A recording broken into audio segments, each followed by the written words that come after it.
Sa hinabahaba man ng bias ko, hahantong at hahantong pa rin tayo sa pag-aani ng pananim na mais ng tatay ko. Simulan na natin ang kwento.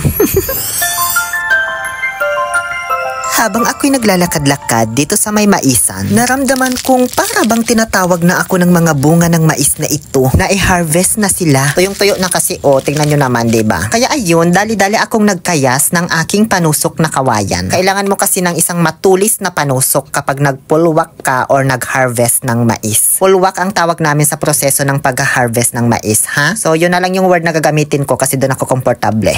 Pagdating naman dito sa gagamiting panusok, kahit anong klase naman pwede, basta matulis siya at komportable sa kamay mong hawakan. Pwedeng bakal, aluminum, kahoy, pero kawayan yung ginamit ko para mas natural at walang halong chemical. Yung pagkakatulis niyan, dapat palapad siya na manipis. Hindi yung pabilog kasi mahihirapan kang tusukin yung mais. Ayan, ganyan. Okay na yan, matulis na. Pwede na kitang gawa ng gripo dito. Gripo sa may tagiliran ba? Ganun. Pagkatapos kong matulisan, idadangdang ko muna siya sa apoy para masilaban yung mga maninipis na particles at hindi siya mabalusiksik kapag ginamit ng pantusok sa bunga ng mais. Hindi ko masyadong ma-explain kung bakit kailangang idangdang sa apoy yung tulis ng panusok. Paki-explain na lang sa comment ng mga marurunong dyan. Basta generally, para hindi siya masira agad, ganon. Okay na to? Ngayon, dumiretso naman na ako dito sa aking wardrobe.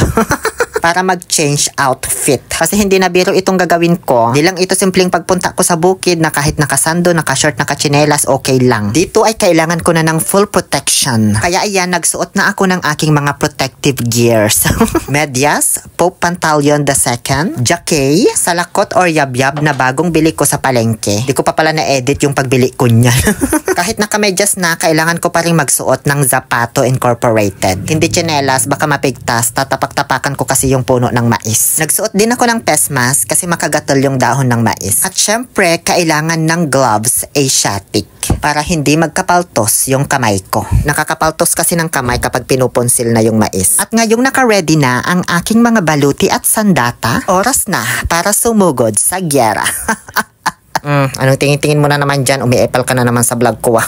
2:30 ng hapon ako nagpunta dito sa bukid. Sobrang init pa. Inagahan ko kasi mayroon ng dalawang naunang nagpupulwak dito na inuupahan yung tatay ko. Ayun sila sa may dulo doon sila nag-umpisa sa kabila. Ko naman ay dito ako mag-uumpisa sa may bungad para salubong kami. Pupunta sana ako dito mga 4:00 na ng hapon kapag medyo malamig na. Kaso baka wala na akong abutan day. Mabibilis pa naman itong mga inupahan ng tatay ko ba?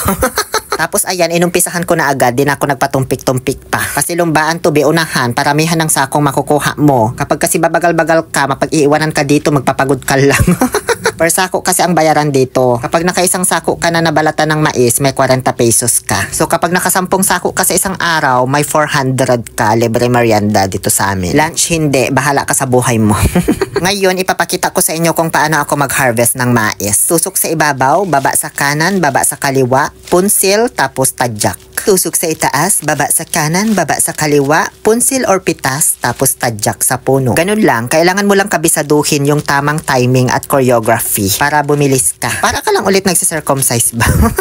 O ito pa, tusok sa bandang ibabaw sa may boldot, baba sa kaliwa, baba sa kanan, tapos pitas at tadyak sa puno. Then itapon mo sa kung saan mo siya gustong ipunin. Madali lang pero masakit sa kamay yan, lalo na yung pagpitas kasi may mga variety ng mais na mahirap pitasin. Masakit din yan sa kamay kaya bukod sa magkakapaltos ka, mamamaga din yung palad mo. So yung kikitain mo dito sa pagpupulwak, pampacheck up mo lang din. Tsaka pambiling antibiotic ba? Ganun. Hoy, totoo yun. Di ako nagbibiro. Kahit naka-gloves ka pa, madidelay niya lang yung sakit pero masasaktan at masasaktan ka pa rin.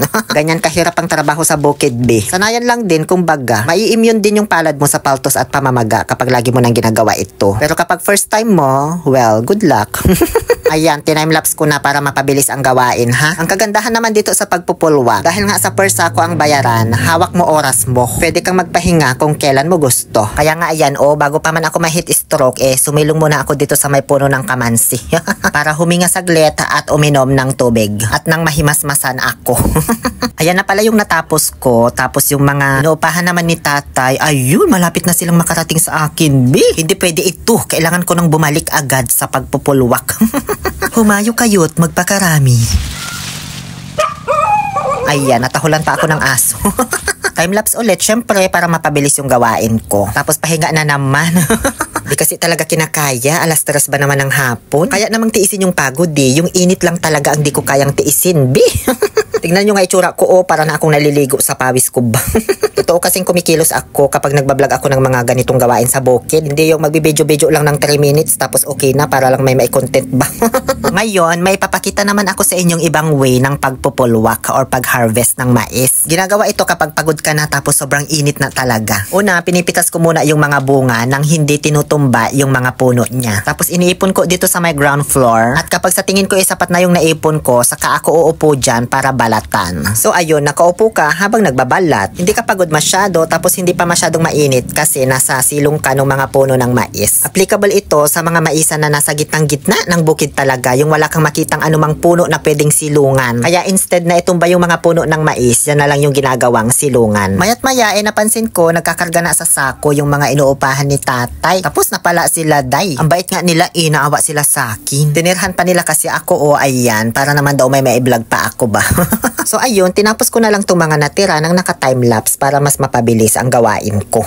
Nakalimutan kong sabihin, may mga mais pala guys na sa sobrang laki, nakukonsume na niya yung space doon sa may ibabaw na pinagtutusukan. Kaya mas maigi sa may gilid mo na siya tutusukin tapos hihilain mo pa ibaba para mabalatan. Ganun. Ay, ang laki naman nito. Alaala na iniwan mo. Ito pa ang lalaki ng mga bunga tapos ang haba pa.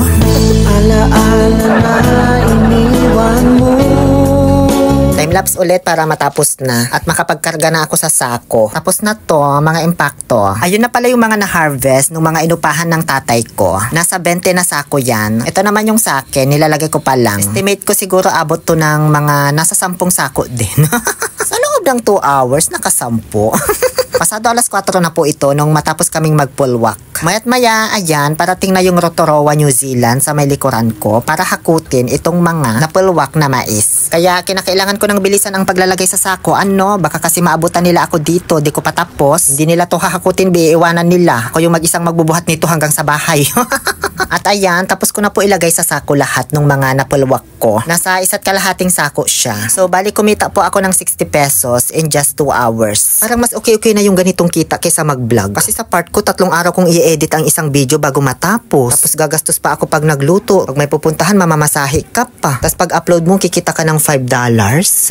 Ngayon ay tuturuan ko naman na kayo kung paano mag-lock ng sako nang hindi gumagamit ng tali. Una, kailangan punong-puno ng mais muna yung sako mo. Saka maghahanap ka ng bunga na medyo maliit. Parang ganyan sa nakikita nyo. Tapos ipupulupot mo lang siya doon sa sako tapos paiikutin. Hanggang sa humigpit tapos ipasok mo lang pailalim. Ganon. Tapos na. Hindi na yan matatapon kahit anong bagsak mo. Bali nasa 21 po na sako ng mais na yung balibal ha. Hindi pa yung butil. Ang na-harvest namin sa lupain na ito. 20 na sako yung napulwak nung inupahan ni tatay. So mayroon silang 800 pesos. Hindi na ako tumulong sa pagbubuhat kasi baka mahirinan ako. Bawal daw kasi magbuhat ng mabibigat kapag nagdadalang tae. Inulit pala ni Jason yung pagkakalak ko sa sako kasi malukak daw. Baka matapon pag binuhat na nila. Diyos ko, dinemo-demo ko pa yan. Mali-mali pala yung gawa ko.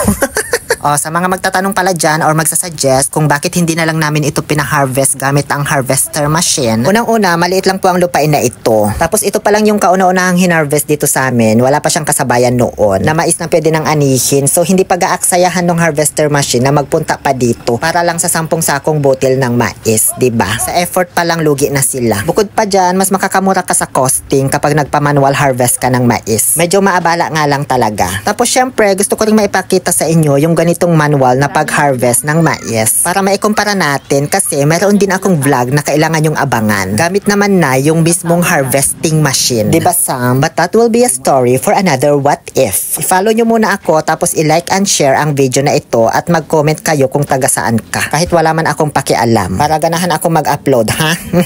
Dito na pala namin to ipapaaraw sa may tapat lang ng bahay namin sa loob ng 3 araw bago siya cornalin. O yun bang ipapasok siya sa isang makina para maging mga butil na lang siya. So ayan, matapos nilang maibaba lahat doon sa Rotorua, tumulong na ako kunwari sa pagbubukas at pagbubuhos. Kaplastikan lang ba na sipag? Ganun.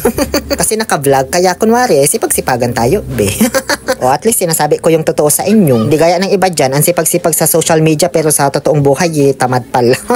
Pagkatapos namin maibuhos lahat, syempre ikakalat-kalat pa yan para mabilad ng maigi. Pagpanalangin na lang na sana'y wag umulan sa loob ng 3 araw at hanggang sa mabenta na ang mga ito. At syempre, aabangan nyo na lang sa part 2 yung pagkukornal nito. Ipapakita ko din yun sa inyo, wag kayo mag-alala hanggang sa pagbenta. Sa ngayon, hanggang dito na lang muna yung video, kasi aantayin pa natin yung 3 araw. Alangan pati yung pag-aantay, videohan ko pa.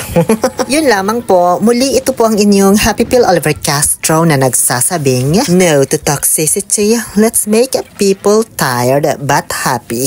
Ito tayo 1,000. Pambayad mo dun sa mga inupahan mong nagpulwak. Diba? Nagkandapagod akong magpulwak. Ako pa pala magbabayad. Di sana pinatapos ko na lang yun sa kanila lahat. Nagpahinga na lang ako sa bahay. Tapos tira-tira na lang yung merienda ko. Isang pirasong Spanish bread na lang. Nanggigigil ako sa inyo. Charot.